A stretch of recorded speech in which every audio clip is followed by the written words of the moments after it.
Female में ना fat storage ज़्यादा हो जाता है, बहुत ज़्यादा हो जाता है फैट, और मेल में फैट क्या होता है, कम होता है। आगे बढ़े। अब पाचन समझ में आ गया। पाचन में देखिएगा, हम लोग जो कार्बोहाइड्रेट खाते हैं, क्या खाते हैं, कार्बोहाइड्रेट। कार्बोहाइड्रेट अंततः टूटता है ग्लूकोज में। किसमें टूटता है, ग्लूकोज। दुनिया का कोई भी चीज़ जो हल्का भी मीठा लग रहा है वो कार्बोहाइड्रेट है। चावल खाइएगा, भात, सूखे भात खाइएगा, हल्का मीठा लगेगा। सूखा रोटी खाइएगा, हल्का मीठा लगेगा, वो क्या है, कार्बोहाइड्रेट। कार्बोहाइड्रेट टूटता है किसमें, ग्लूकोज में, और यही ग्लूकोज आपके शरीर में ग्लूकोज का मात्रा बढ़ा देता है, शुगर हो जाता है। यही कारण है कि शुगर के मरीज को चावल मना कर देता है, क्योंकि चावल भी कार्बोहाइड्रेट है, और गेहूं का रोटी भी खाइएगा ना, वो भी कार्बोहाइड्रेट है, इसलिए उनको मिलेट्स की रोटी बोल देता है, या फिर मिक्स ग्रेन बोल देता है। ज्वार खाइए, बाजरा खाइए, ये सब रागी वगैरह मिक्स करके खाइए। गेहूं की रोटी उसके लिए अच्छा नहीं होता है, और शुगर वालों के लिए, उनके लिए एक अलग चावल भी आता है, ब्राउन राइस, उनका अलग चावल वगैरह भी आता है, उसमें ना शुगर का मात्रा कम रहता है। तो कार्बोहाइड्रेट किस में टूटता है, ग्लूकोज में। प्रोटीन टूटता है एमिनो एसिड में। प्रोटीन किस में टूटता है, एमिनो एसिड। प्रोटीन किस में टूटेगा, एमिनो एसिड। प्रोटीन टूटेगा, एमिनो एसिड। प्रोटीन किस में टूटेगा, एमिनो एसिड। और सबसे मुश्किल से क्या पचता है, प्रोटीन। दाल देखना, दाल प्रोटीन का एक अच्छा सोर्स है।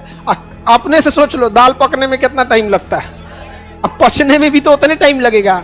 जो सोच रहा पकने में टाइम लेता है, वो पचने में भी टाइम लेता है। पकने में टाइम जितना लेगा तो पचने में भी टाइम उतने लेता है। चावल फटाक से पक जाता है, फटाक से पची हो जाता है। यही रीजन है कि चावल को पचाने में ना ब्रेन पूरा झोंक देता है, इसलिए आप रोटी खाइएगा तो नींद उतना नहीं आएगा। एक थरिया भात खाइए और 10 मिनट बाद आपको लहर जाएगा, धो जाइएगा। पूरा मेंटली क्या करता है, झोंक देता है डाइजेस्टिव सिस्टम को। एक ही ब्रेन है, उसको सब कंट्रोल करना है, इसलिए उसके बाद क्या आने लगता है, नींद आने लगता है। पहली बार बायोलॉजी धकाधक समझ में आ रहा है। समझ में आता है आप लोगों को। हम बायोलॉजी के स्टूडेंट नहीं रहे, हम बायोलॉजी के स्टूडेंट नहीं थे। हम बीएससी में मेरा फिजिक्स केमिस्ट्री मैथ था। बीएससी हमारा सब्जेक्ट फिजिक्स केमिस्ट्री मैथ था। घर की स्थिति सही नहीं थी, तो हम लोग को ये उम्मीद था कि बीएससी करने के बाद आदमी अच्छा खासा 30-40 हज़ार की नौकरी लायक आदमी बन जाएगा। बीएससी कैला के बाद बुझाए तो कोनो लायक नहीं है, तो हमको लगा गलत कर लिए, अब एमए कर लेते हैं। ज्योग्राफी से एमए कर लिए, ज्योग्राफी से एमए कर लिए। तो जब ज्योग्राफी में एमए में हम पढ़ते थे ना, तो सब पूछता था तो भाई तुम बीएससी से इसमें क्यों आ गए। हम कहे यार बीएससी से कोई फायदा ही नहीं, हमको लगता है एमए वाला ठीक है। तब वो कहा सकी भाई तू तो एकदम में गलत जगह चला, ये औरों कोनो काम का नहीं है। उसको छोड़ के फिर आईएम अहमदाबाद मैनेजमेंट वगैरह कर के बाद आईएम अहमदाबाद में जब गए, तब एक चीज बुझाया कि जौन चीज करना है तो चीज करो। ये सर्टिफिकेट डिग्री केवल एगो दिखाने के लिए है। जब तक आपके अंदर कोई चीज़ नहीं रहेगी, कुछ नहीं कर पाएंगे। डिग्री और सर्टिफिकेट एक रास्ता देते हैं भीड़ से आपको अलग करने के लिए। भीड़ से अलग होने का मतलब ये नहीं कि आप कामयाब हो जाएंगे, नहीं समझ में आ गया। तो बस एक वो होता है कि एक बैरियर दे देता है यहाँ पे इसके लिए।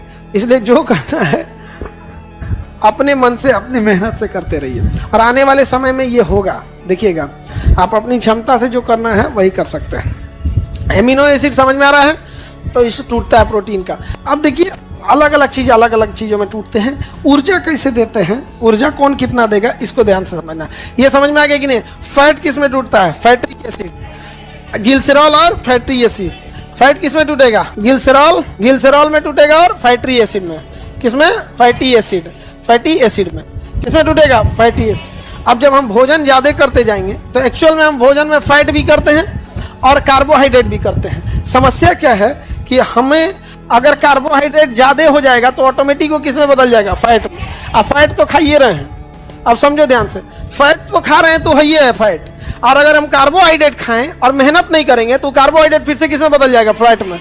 यानी फैट को बढ़ाने के हमारे पास दो रास्ते। एक डायरेक्ट फैट खा रहे हैं, ऑयल को जितना भी तला चीज खाइएगा जिसमें तेल मिला, क्या है, फैट। जिसमें तेल मिला, फैट। और ये भ्रम में मत रहिए केवल फ्राई करके तेल खाएंगे।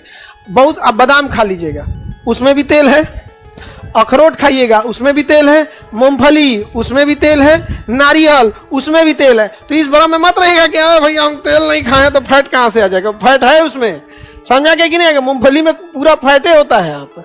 तो एक तो फैट आप डायरेक्ट कंज्यूम कर रहे हैं, और उसके बाद आप चावल सब्जी इस सब में जो खा रहे हैं आपको कार्बोहाइड्रेट, और अगर आप मेहनत नहीं करेंगे तो वो कार्बोहाइड्रेट फिर से किस में बदल जाएगा, फैट। और ये फैट जो जानता है कहाँ जाके बैठता है, पहले सबसे पता है लीवर पे, लीवर पे जाके बैठ जाता है। चचा लीवर, चचा तो लीवर पे बैठ गया।